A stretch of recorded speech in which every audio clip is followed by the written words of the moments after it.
Hello, this is Tasha. I am with Graveyard Girl Facebook page, and now I've decided to expand and create a YouTube channel to share my cemetery adventures, and we'll see how that goes. So I'll start by saying that I write and type far better than I'm able to speak, especially on the fly. So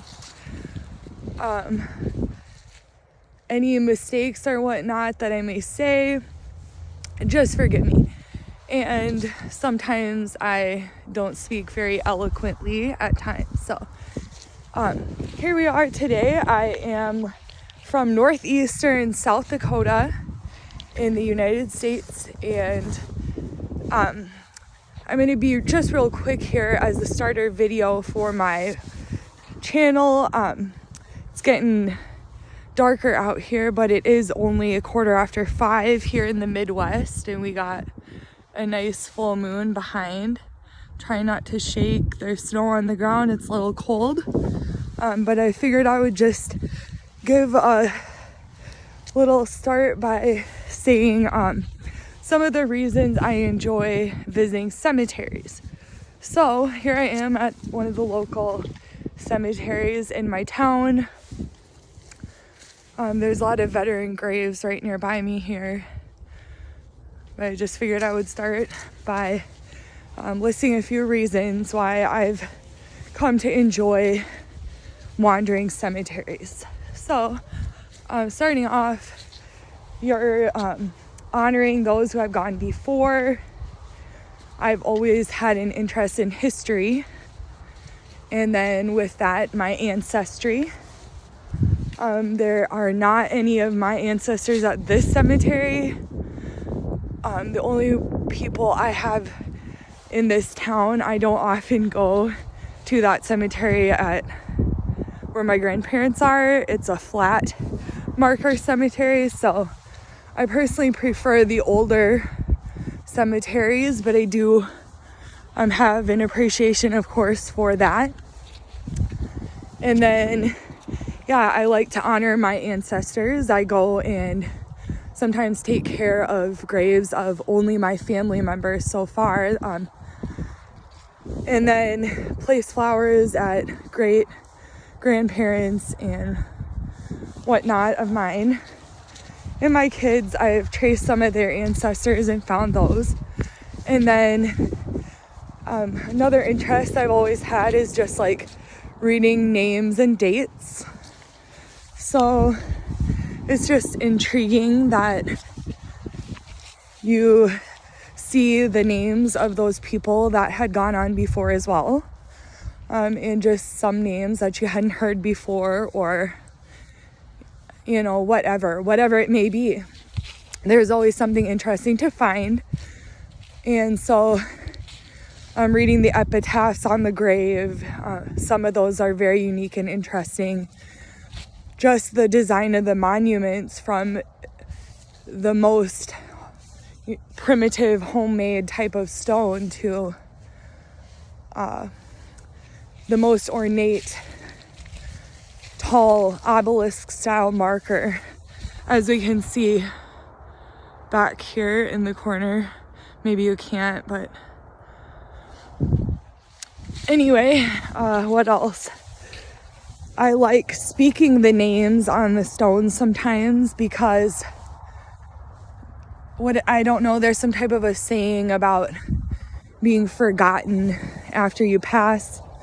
So I've done that sometimes, where I just kind of wander around and speak, verbalizing these names, Wilhelmina, John, etc.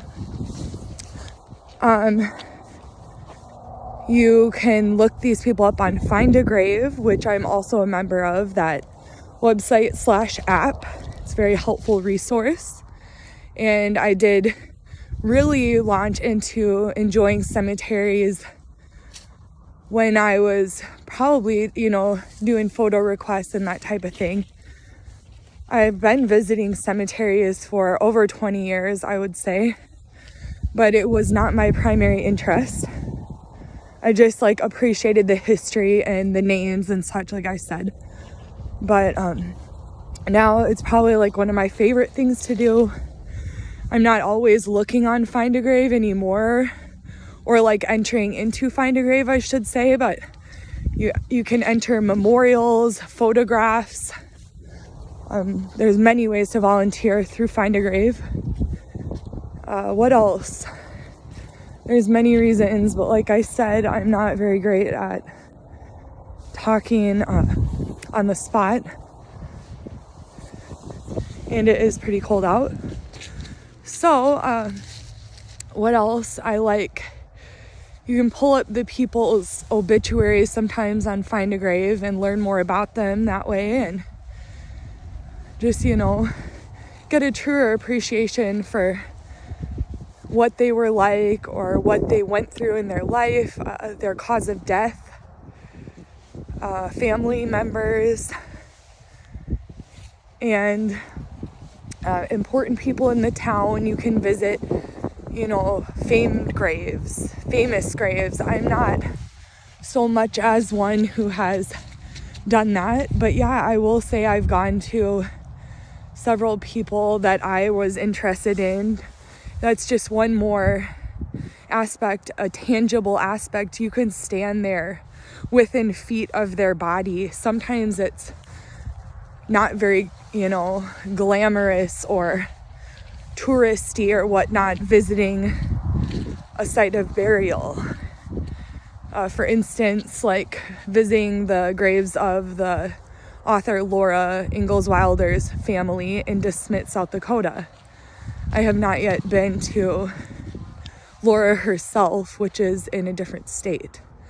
But, you know, you can get right up there and stand there, and there's not, you know, anything in between you and history and seeing that. So I've gone to cemeteries in different towns where I've been to. You can see a change in the culture from the different markers to the names to the burial style, I will say, even, or like what they're decorating graves with. I like to honor little children. If I see that there's a little kid, you know, especially someone who may have been a distant ancestor in my family. But anyway, and then, yeah, sometimes fulfilling requests on Find a Grave. You can go on there and somebody has requested that a volunteer take a photo of a grave so they can see it perhaps from a remote location. Maybe they won't ever get a chance to come to this grave. So I've found that that was really rewarding to do that. But like I said, I haven't really been doing a ton of that lately. Mostly just been driving through and appreciating the scenery and the beautiful solitude of nature and quiet that you get here in any cemetery mostly. But I will say, especially here in the Midwest or my hometown, the country cemeteries are, you know, the best to me. The pioneers, the smaller, more historic cemeteries. Anyway, that's a few things that I enjoy about what I like to call graveyarding. And it's full moon, pretty close if not. So that's gonna be all for now, and hope you enjoy following along in the future. Thank you. Bye.